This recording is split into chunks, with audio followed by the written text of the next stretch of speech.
Bismillahirrahmanirrahim. Assalamualaikum warahmatullahi wabarakatuh. Alhamdulillahi rabbil alamin. Wassalatu wassalamu ala rasulillah wa ala alihi wa sahbihi wa man walah, amma ba'du. Alhamdulillah, puja dan puji serta rasa syukur mari kita panjatkan kepada Allah Subhanahu wa taala atas limpahan nikmat dan karunia-Nya, nikmat iman, nikmat Islam, nikmat sehat wal afiat, nikmat beraktivitas, nikmat silaturahmi, ya, nikmat bekerja, nikmat apa lagi? Pokoknya semua yang kita rasakan hari ini itu adalah nikmat dari Allah Subhanahu wa taala. Kita mohon kepada Allah agar semua nikmat yang Allah berikan kepada kita bisa kita manfaatkan sebaik-baiknya untuk taqarrub, ya, untuk lebih dekat kepada Allah, untuk menambah bekal kita menghadap Allah, dan tentunya kelak di hadapan Allah ketika kita wafat, kita dipertemukan sama Allah dan Allah bisa melihat amal-amal perbuatan yang kita lakukan selama di dunia ini dengan penuh kebaikan-kebaikan. Amin ya Allah ya Rabbal Alamin. Selanjutnya, jangan pernah bosan, ya, atau kita tinggalkan, yakni bersalawat kepada Rasulullah Shallallahu Alaihi Wasallam. Bersalawat kepada Rasulullah merupakan bentuk tanda cinta kepada Rasulullah. Bersalawat kepada Rasulullah merupakan tanda kita ingin diakui sebagai umat Rasulullah. Bersalawat kepada Rasulullah tanda kita ingin kelak di hadapan Allah kita mendapatkan syafaat dari Rasulullah sallallahu alaihi wasallam. Allahumma shalli ala Muhammad wa ala ali Muhammad. Yang pertama, kita berdoa kepada Allah dengan doa kesempurnaan. Yang mana doa kesempurnaan ini doa yang sangat mewakili daripada keinginan kita, baik keinginan selama hidup di dunia maupun keinginan yang sebenarnya, yakni kehidupan di akhirat. Apa itu doa keselamatan dan kesempurnaan itu? Seperti berikut ini. Bismillahirrahmanirrahim. Allahumma tammimna bil iman, wa tammimna bil islam, wa tammimna bit tauhid, wa tammimna bil ma'rifah, wa tammimna bil i'tiqad, wa tammimna bil istiqamah. Ya Allah, ya Arhamar Rahimin. Amin, ya Rabbal Alamin.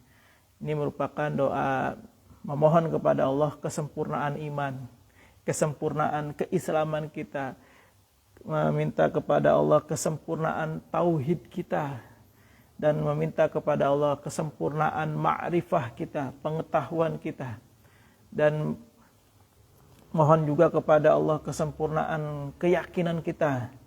Dan yang terakhir kita minta kepada Allah kesempurnaan untuk istiqomah, ya, tentunya istiqomah dalam kebaikan, bukan istiqomah dalam kemaksiatan ataupun dalam hal keburukan. Mudah-mudahan apa yang kita doakan pada pagi hari ini itu menjadi semangat buat kita, menjadi spirit tersendiri buat kita untuk terus menjadi orang-orang terbaik di muka bumi ini. Kalau kata guru saya, kalau kita tidak menemukan orang baik, maka Allah sedang menunjuk kita untuk menjadi orang baik. Ya, jadi jangan mencari orang baik, tapi jadilah diri kita orang yang baik itu. Nah,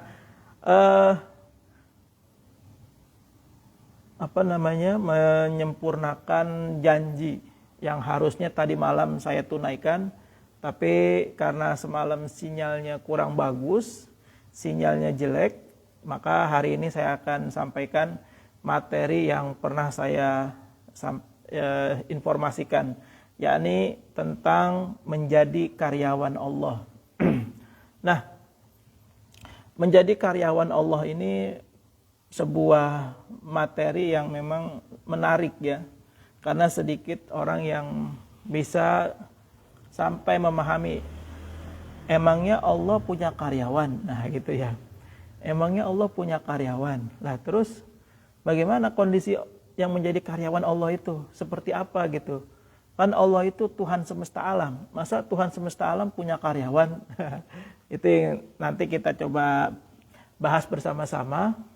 Nah, mudah-mudahan dengan setelah kita mengetahui yang sebenarnya karyawan Allah, yang menjadi karyawan Allah itu seperti apa. Nah, mudah-mudahan kita mohon kepada Allah agar kita dimasukkan ke dalam salah satu orang yang menjadi karyawan Allah ini. Nah, pada kesempatan hari ini, karena ini eksklusif ya, karena ini serius, karena ini memang sudah saya janjikan, maka materinya juga lumayan agak banyak. Ya, yang pertama misalnya pembahasannya itu seputar bagaimana konsep karyawan dalam Islam. Karyawan itu dalam Islam itu diatur atau tidak sih gitu kan. Sebenarnya itu bagaimana diaturnya gitu. Nah, nanti kita coba bahas. Yang kedua meliputi kriteria atau ciri-ciri karyawan Allah itu seperti apa gitu kan. Terus yang ketiga peran dan tanggung jawab menjadi karyawan Allah. Tentunya setiap profesi itu ada tanggung jawab ya, ada tanggung jawab yang harus ditunaikan setiap profesi. Yang keempat, bagaimana mendapatkan keutamaan dan manfaat menjadi karyawan Allah. Ya, bagaimana mendapatkan keutamaan dan manfaat menjadi karyawan Allah. Dan yang terakhir adalah implementasi dalam kehidupan sehari-hari. Jadi prakteknya itu dalam keseharian kita yang disebut dengan karyawan Allah itu yang bagaimana gitu kan. Nanti kita akan bahas satu persatu. Nah, yang pertama konsep karyawan Allah dalam Islam. Jadi di dalam Islam itu diatur sebenarnya bagaimana yang disebut dengan definisi karyawan Islam. Karyawan Islam itu seperti apa, yang bagaimana. Terus di dalam Al-Quran dibahas atau tidak. Terus ada nggak hadis yang menyebutkan tentang bagaimana karyawan Allah ini. Ya, kita lihat yang pertama yaitu definisinya. Jadi karyawan Allah itu yang bagaimana sih gitu kan. Yang pertama, karyawan Allah itu adalah orang yang melakukan sesuatu atau apapun itu yang dia kerjakan hanya untuknya, untuk Allah. Terus di saat dia melakukan sesuatu itu, dia mengikuti aturan Allah, aturannya. Jadi aturannya itu dalam mengerjakan sesuatu yang tadi, itu mengikuti aturan yang sudah Allah tentukan, yang sudah Allah berikan. Terus apalagi dengan disempurnakan meninggalkan apa-apa yang Allah larang dalam mengerjakan sesuatu itu. Nah, ketika seseorang bisa melakukan sebuah pekerjaan, yang pekerjaan ini diniatkan hanya untuk Allah, pekerjaan ini dikhususkan lillahi ta'ala, terus dilakukan dengan cara mengikuti aturan-aturan Allah, dan niat tanpa melakukan larangan-larangan Allah, maka orang yang seperti ini disebut dengan karyawan Allah. Ya. Jadi kalau kita mau sederhanakan, karyawan Allah itu adalah siapa saja mereka yang beragama Islam, yang dia melakukan sebuah tindakan, perbuatan, kegiatan, aktivitas yang itu dia niatkan hanya karena Allah, lillahi ta'ala. Terus caranya mengikuti cara yang Allah tentukan. Terus di dalamnya dia juga menjauhi larangan-larangan Allah. Nah, siapapun orang itu ketika dia melakukan hal yang demikian, maka hakikatnya orang tersebut adalah karyawan Allah. Apakah karyawan Allah itu bekerjanya di masjid, hanya di masjid saja? Tentu tidak. ya, mereka dimanapun dia bekerja, ya, dimanapun dia beraktivitas, ketika dia melakukan lillahi ta'ala dalam bekerjanya, terus dalam melakukannya itu mengikuti aturan Allah, terus juga di situ dia tidak melanggar larangan Allah, maka dimanapun dia, sebagai apapun dia, maka hakikatnya orang tersebut adalah karyawan Allah Subhanahu wa Ta'ala. Dan biasanya orang yang seperti itu, dia hanya cari muka, ya, hanya cari muka kepada Allah Subhanahu wa Ta'ala, bukan mencari muka kepada manusia, bukan mencari muka kepada bos. Nah, kemudian apakah Al-Quran membahas tentang ini? Kita lihat, ada dalam surah At-Taubah ayat 105. A'udzubillahi minasyaitonirrajim. Bismillahirrahmanirrahim. Wa qul i'malu fasayarallahu 'amalakum. Fasayarallahu 'amalakum wa rasuluhu wal mu'minun wa saturadduna ila 'alimil ghaibi wasyahadah fayunabbi'ukum bima kuntum ta'malun. Dan katakanlah, Allah memerintahkan, menyampaikan kepada Nabi Muhammad, dan katakanlah, kata Allah kepada Nabi Muhammad, bekerjalah kamu, kata Allah kepada Nabi Muhammad, yang notabene pasti ketika Allah berkata kepada Nabi Muhammad, itu sebenarnya berkata juga kepada kita, umatnya. Bekerjalah kamu, maka Allah dan Rasulnya serta orang-orang mukmin yang akan melihat pekerjaanmu, dan kamu akan dikembalikan kepada Allah, ya. Hakikatnya kita nanti akan kembali kepada Allah yang maha mengetahui akan yang gaib dan yang nyata. Lalu diberitakannya kepada kamu apa yang telah kamu kerjakan, ya. Dari ayat ini kita dikasih tahu oleh Allah bahwa ketika seorang karyawan Allah, ya, udah jangan cari muka sama manusia, jangan cari muka sama bos, tapi biarlah Allah dan Rasul yang akan melihat pekerjaan kita. Allah dan Rasul dan orang mukmin. Ingat, orang mukmin, bukan orang Islam. Jadi mukmin itu lebih tinggi daripada muslim. Kalau muslim itu orang yang masuk Islam. Tapi kalau mukmin ini lebih tinggi lagi derajatnya karena dia sudah sampai mengimani, ya. Nah, ketika seseorang bekerja dilandaskan agar dilihat oleh Allah, agar dilihat oleh Rasulullah, dan dilihat oleh kaum muslimin, maka hakikatnya orang yang seperti ini adalah karyawan Allah Subhanahu wa Ta'ala. Dan orang yang melakukan ini, maka dia tidak akan kecewa dalam pekerjaannya. Dia tidak akan sakit hati jika dicaci. Dia tidak akan marah kalau dijelek-jelekan oleh orang lain. Makanya di sini penting ketika kita bekerja, bekerjalah biar Allah dan Rasul yang melihat kita. Karena Allah dan Rasul dan orang mukmin itu dia adil dalam melihat sebuah pekerjaan, dalam melihat sebuah peristiwa. Adilnya bagaimana? Ya dia akan sesuai dengan aturan Allah. Tidak lagi mengikuti hawa nafsunya, tidak lagi mengikuti kepentingannya, tapi lebih kepada supaya ini sesuai tidak sama Allah, gitu ya. Nah, kemudian apakah ada hadis Rasulullah tentang ini? Tentu hadisnya sangat masyhur terkait ini.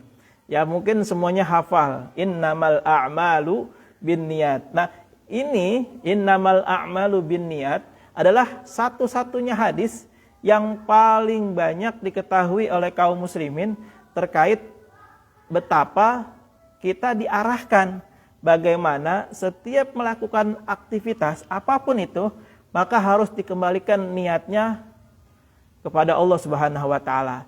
Nah, ketika seseorang mampu mengembalikan niatnya lillahi ta'ala, maka hakikatnya orang tersebut adalah karyawan Allah Subhanahu wa taala.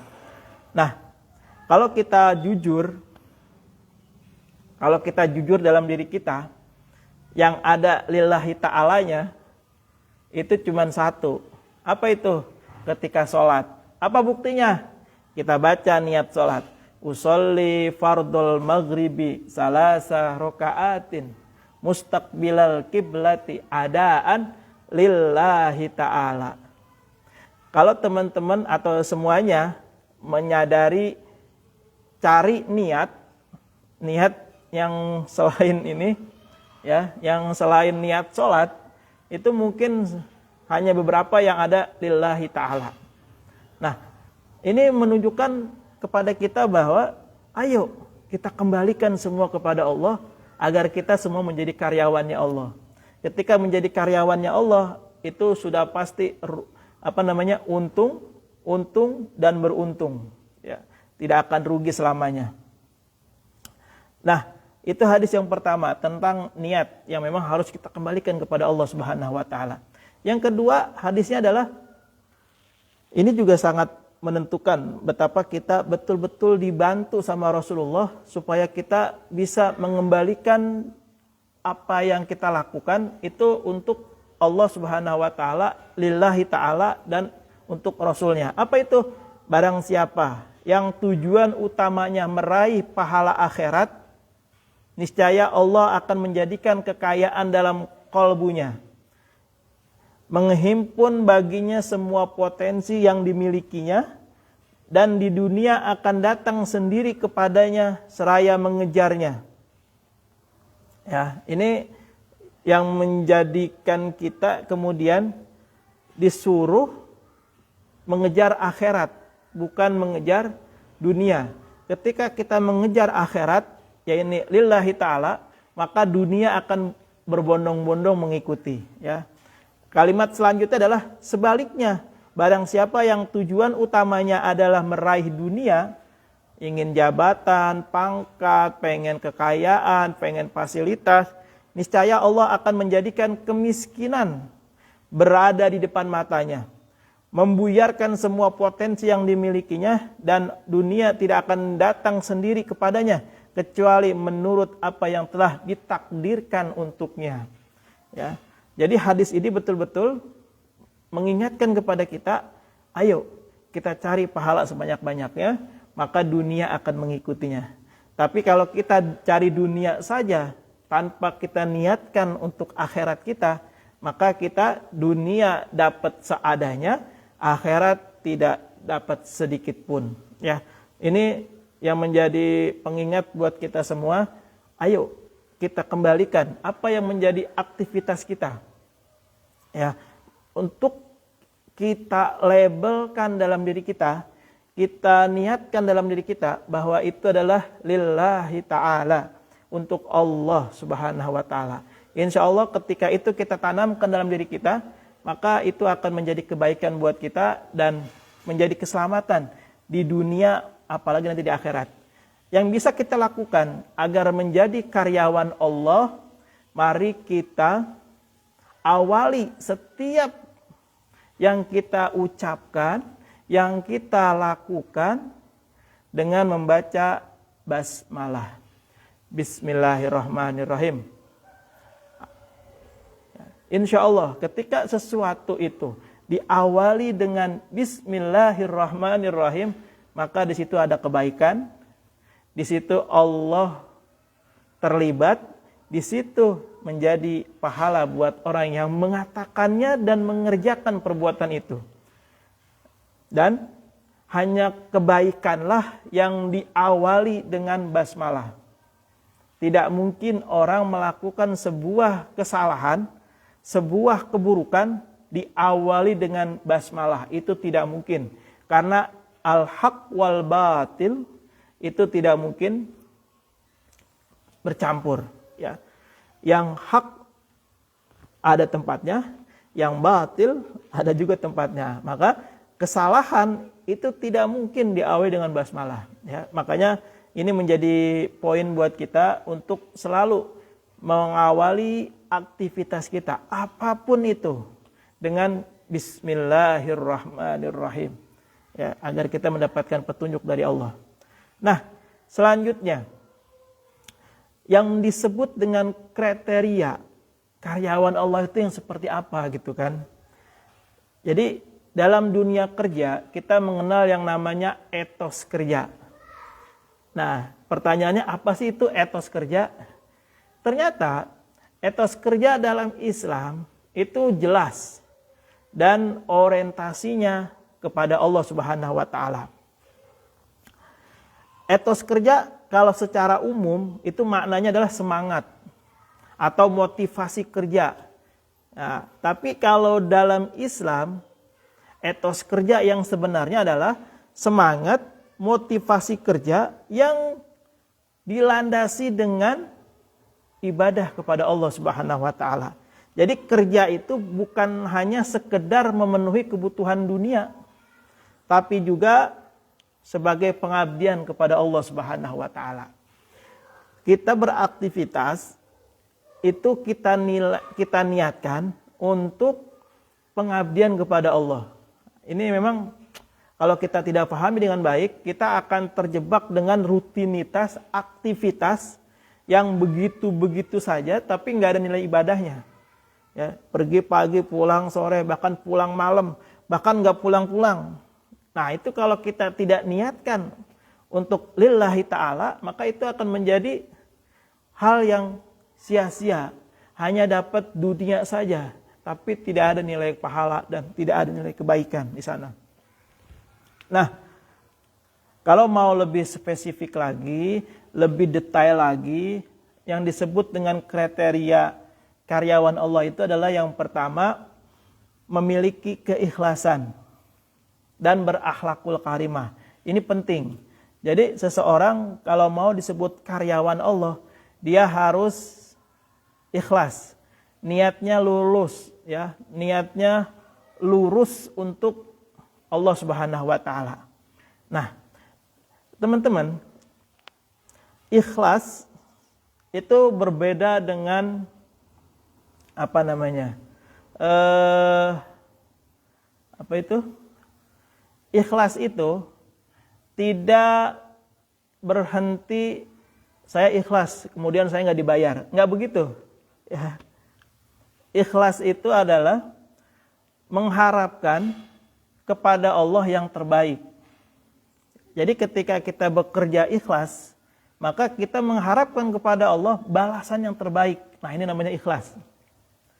Tapi kalau kita bekerja, tapi mengharapkan balasan, tanpa kita libatkan Allah, maka ketahuilah pasti akan muncul kekecewaan. Karena apa?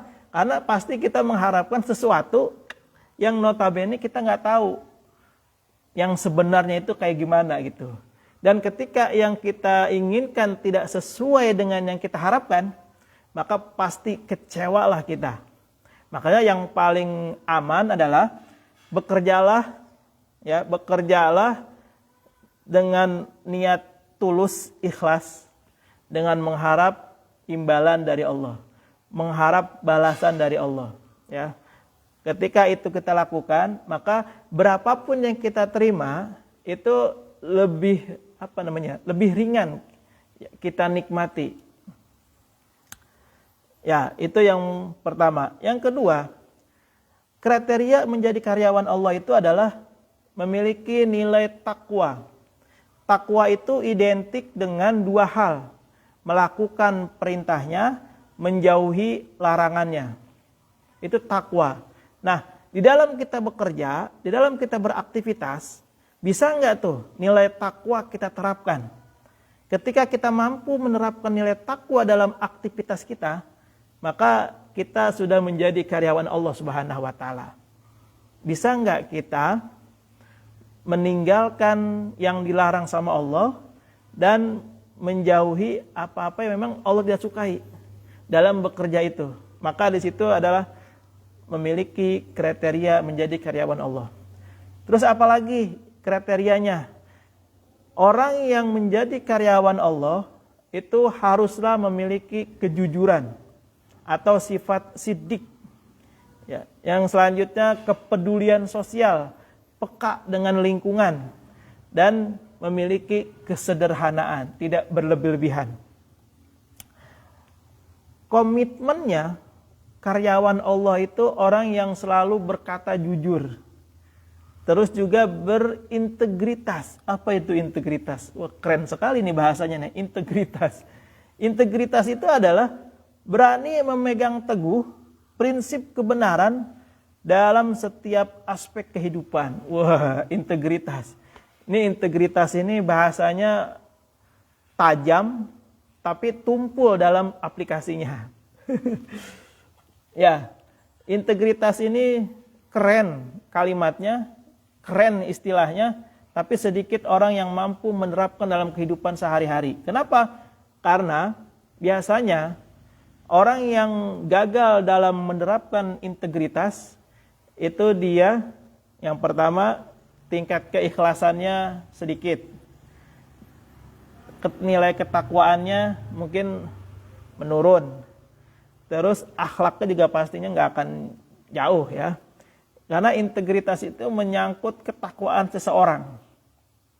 Semakin tinggi ketakwaan seseorang, itu integritasnya semakin kuat. Ya. Kalau ada seseorang diajak korupsi.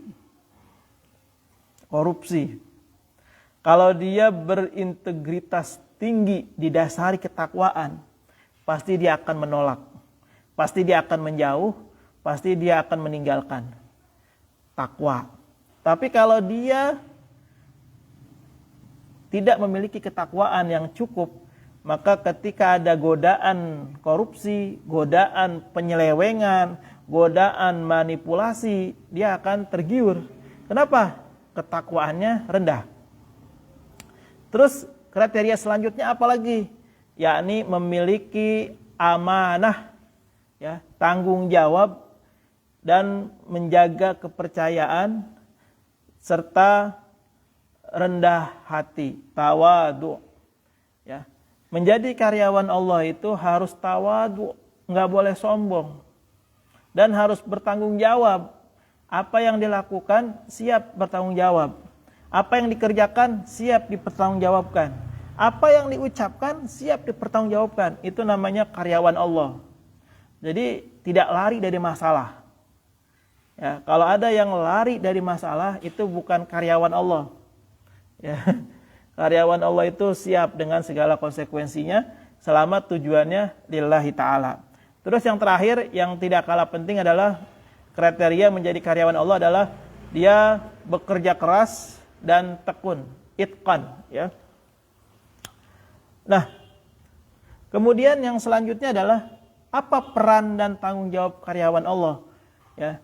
Kalau saya sampaikan sedikit tentang peran karyawan Allah, yang pertama, karyawan Allah itu haruslah mencerminkan sifat amanah. Perannya itu membawa keamanahan. Amanah itu dibawa di mana saja dan kapan saja. Terus juga pelaksana ibadah, tidak meninggalkan ibadah. Karyawan Allah itu ibadahnya terus dilakukan, tidak ditinggalkan, tidak dipisahkan antara aktivitas dia dengan ibadah. Tapi aktivitas dia itulah bagian dari ibadahnya. Nah, seperti itu. Terus apa lagi?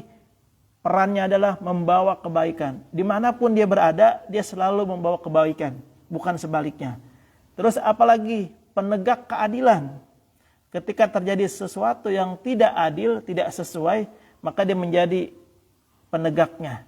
Yang selanjutnya perannya adalah menjaga amanah. Menjaga amanah ini ya harus betul-betul bisa terlihat bagi mereka yang mengaku sebagai karyawan Allah. Amanah ini berat. Amanah ini menyangkut sebuah keyakinan kepada Allah dan hari akhir. Orang yang menyelewengkan amanah itu karena dia tidak meyakini hari akhir. Kalau dia meyakini hari akhir, pasti dia tidak akan berani menyalahkan amanahnya, menyelewengkan amanahnya, pasti. Kenapa? Karena dia yakin.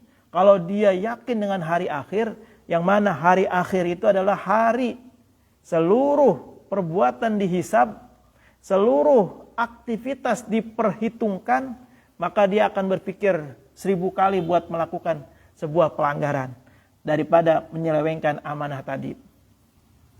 Nah, kemudian apa tanggung jawabnya? Tanggung jawab menjadi karyawan Allah. Yang pertama harus tercermin dalam dirinya adalah selalu patuh terhadap perintah Allah Subhanahu wa taala. Ini udah harga mati. Ya. Ketika dia menjadi karyawan Allah, maka sudah menjadi hal yang mutlak baginya, yakni mematuhi semua perintah Allah Subhanahu wa taala. Terus apalagi? Pengabdian kepada sesama. Artinya apa?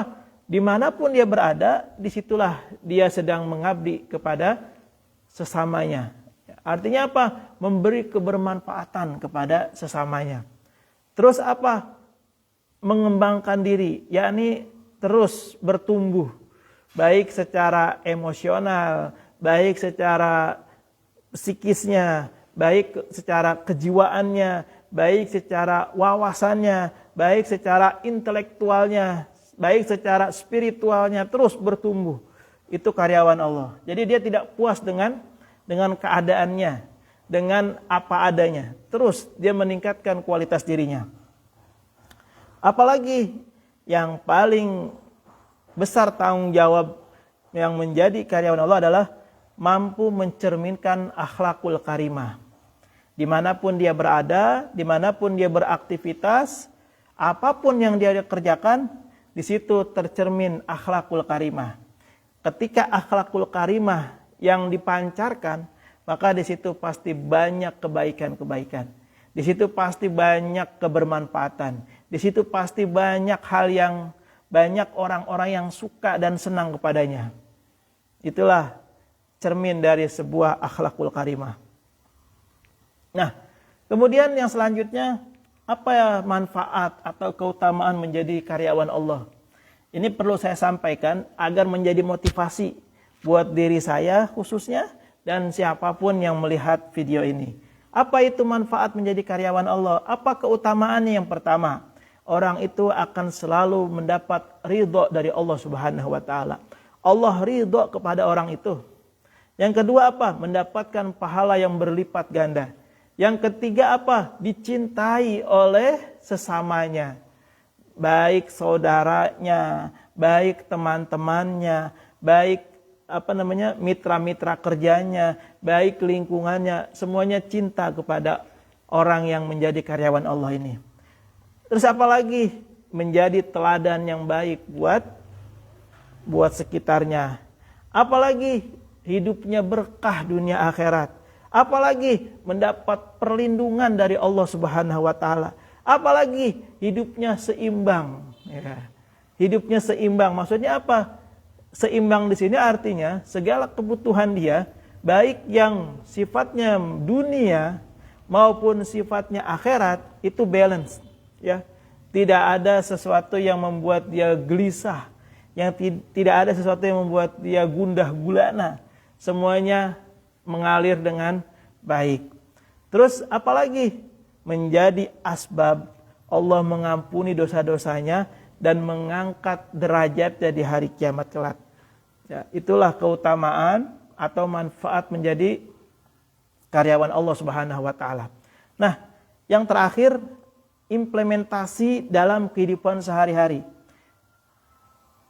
Seorang karyawan Allah di dalam masyarakat, di dalam kehidupannya itu harus memancarkan akhlakul karimah. Contoh, di dalam keluarga, karyawan Allah ketika dia berada di dalam keluarga, apa yang tercermin darinya? Maka kalau dia seorang suami atau dia seorang istri yang baik, orang tua yang bijaksana, dan anak yang berbakti. Ya. Jadi apa ya? Orang yang menjadi karyawan Allah itu, kalau dia menjadi suami atau istri atau orang tua, maka dia menjadi orang tua yang bijaksana.